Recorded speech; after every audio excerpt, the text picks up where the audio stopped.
Comment fait-on une analyse ADN?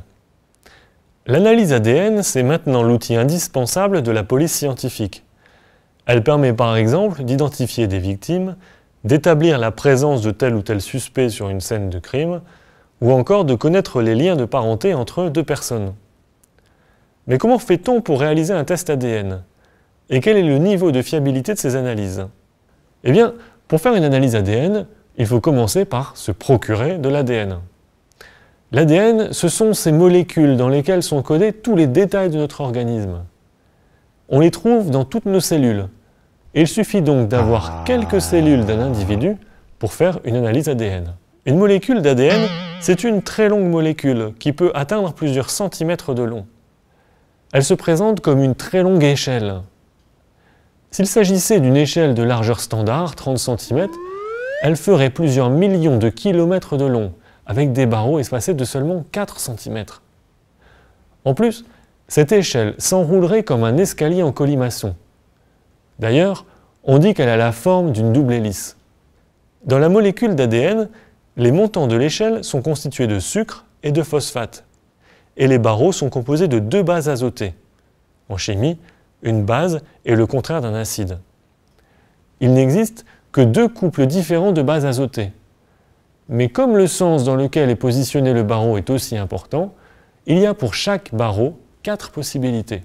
Dresser une carte de l'ADN, on dit séquencer l'ADN, c'est simplement relever pour chaque barreau les deux bases dont il est constitué et le sens dans lequel est le barreau. L'ADN humain est constitué de milliards de barreaux, et chez un individu, tous les barreaux de toutes les molécules d'ADN de toutes les cellules sont agencés de la même façon.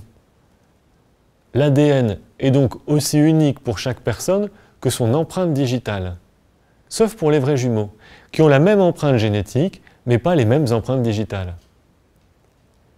Les chercheurs en génétique ont identifié parmi ces milliards de barreaux des groupes qui constituent un gène, c'est-à-dire qui déterminent une fonction vitale spécifique. Par exemple, la production de globules blancs, la régulation du rythme cardiaque, la vision nocturne ou la couleur des yeux par exemple.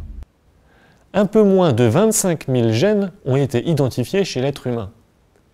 Certains sont constitués de quelques centaines de barreaux de l'échelle, d'autres de plusieurs millions.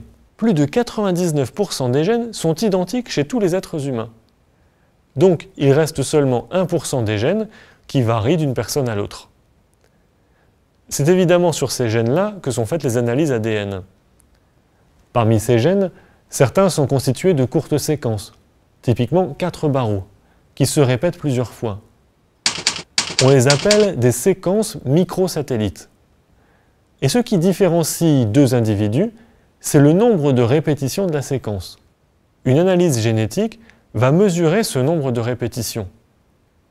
Pour un gène spécifique, on retrouvera le même nombre de répétitions pour typiquement 10% de la population. Ça signifie qu'un individu a une probabilité de 10% d'avoir ce gène avec cette séquence de microsatellites. Donc, tester un seul gène, ça n'est pas suffisant pour identifier un individu. Mais si l'on teste plusieurs gènes indépendants, les probabilités se multiplient. Par exemple, si l'on teste 2 gènes, il n'y a plus que 10% de 10%, c'est-à-dire 1% de la population qui présentera cette combinaison.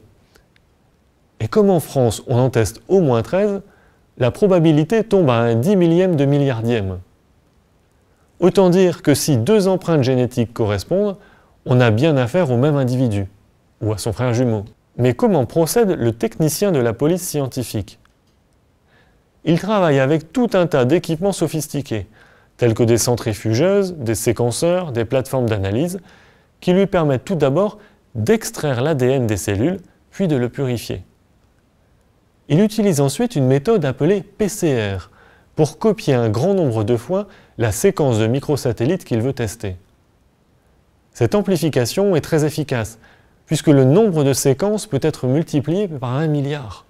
Du coup, on n'a pas besoin de beaucoup d'ADN au départ. Quelques picogrammes, c'est-à-dire quelques milliardièmes de milligrammes suffisent. La dernière étape fait appel à l'électrophorèse.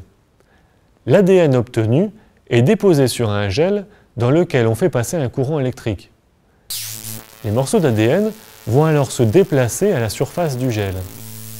Et plus un morceau est petit, plus il se déplace vite. En relevant la position finale des brins d'ADN, on sait donc combien de microsatellites ils contiennent.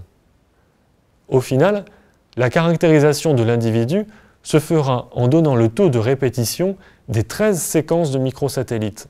Par exemple, 12 et 14 répétitions pour le microsatellite D19S433, 14 et 16 pour le VW1, etc. Il y a toujours deux nombres pour chaque séquence, car chaque individu porte deux patrimoines génétiques, celui de son père et celui de sa mère. De quoi, par exemple, identifier clairement notre criminel.